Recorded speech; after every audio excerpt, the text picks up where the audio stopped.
Welcome to English, Please, the podcast where we explore captivating topics in under 10 minutes in clear, intermediate English. I'm your host, Christopher. I live and work in New York City, and I'm a language enthusiast who has always been interested in the most effective ways to learn a new language. If you're learning English and find it difficult to discover intermediate level content that is interesting and also is designed for learning English, this podcast is made for you. I mentioned it in the last episode, but it's very busy here in New York City. There are a lot of events during this time of year, and last weekend I went to Brooklyn for a holiday party with some friends.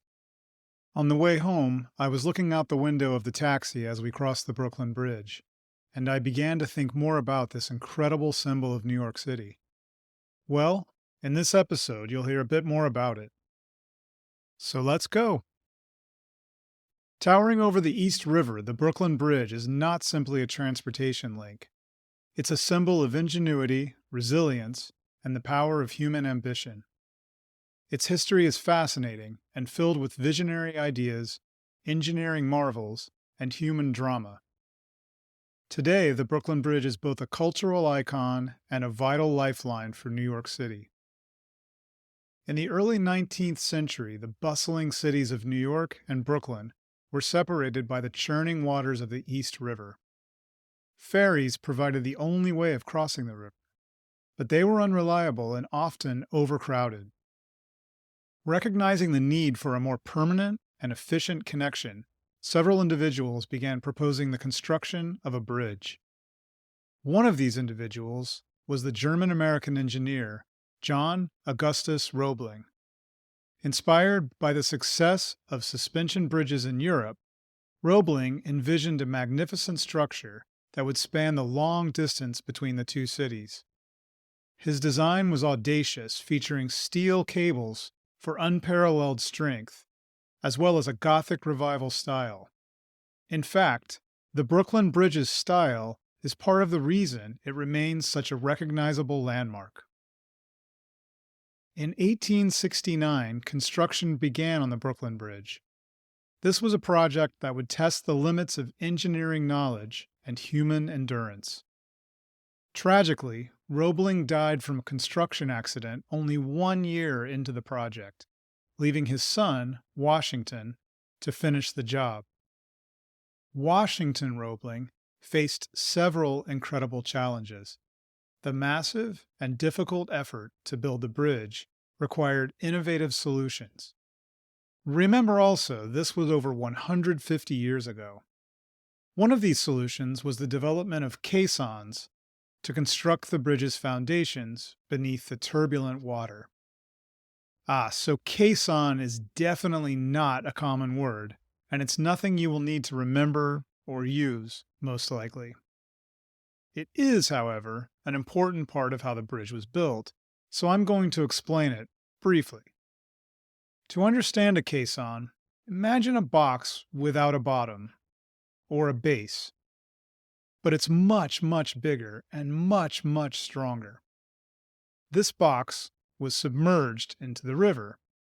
Since the box kept water out and created a space with air, workers were able to dig into the river floor from inside the box until, eventually, they reached the hard bedrock below. This hard bedrock was necessary to support the heavy towers of the bridge. This is a very simple description, of course, but I hope it helps. Once construction was finished inside the caissons, they were left in the river to become the solid base of the bridge. Oh, and there were 2 caissons for the entire bridge, so they really were enormous. You can imagine the dangerous conditions of construction like this in the late 1800s. Workers faced many hazards. One of these was an illness related to decompression after working underwater for long periods of time, also called the bends. To put this as simply as possible, decompression is the reduction of pressure after diving. You might know the more common usage of this word as a verb, to decompress. This is often used in English to mean to unwind or to relax after doing something stressful, for example. Despite these setbacks and tragedies, the project continued, driven by the determination of thousands of workers. Finally, on May 24, 1883, the Brooklyn Bridge opened to thunderous applause. It was the longest suspension bridge ever built and a testament to human ingenuity. President Chester Arthur led a procession across the bridge, followed by a parade of both dignitaries and ordinary citizens. The event marked a new chapter in the history of New York City, uniting two vibrant communities and forever altering the landscape of the city. Over the years, the Brooklyn Bridge has undergone several transformations.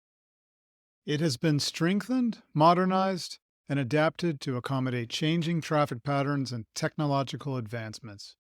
Today, there are 6 lanes for cars and trucks, and there are 2 pedestrian walkways, as well as 2 dedicated bike lanes. In fact, over 150,000 people use the bridge each day, whether they are commuting to work, enjoying a leisurely stroll, or simply taking in the breathtaking views. It is a place where tourists and locals alike come to marvel at its grandeur and unforgettable setting.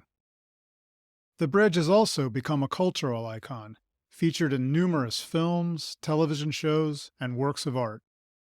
Like structures such as the Empire State Building and the Statue of Liberty, the Brooklyn Bridge is instantly recognizable around the world as a symbol of New York City. And with that, we close another episode of English Please. There were a couple of technical parts here. It really isn't possible to talk about the Brooklyn Bridge without them. But I hope you were able to understand most of the episode. And don't forget, as always, there's a transcript available to help you with your understanding. You can find the link in the episode notes.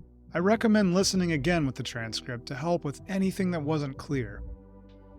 Again, I'm Christopher, and I want to invite you to join me in future episodes of English Please to hear about a variety of topics, all focused on helping you with your English.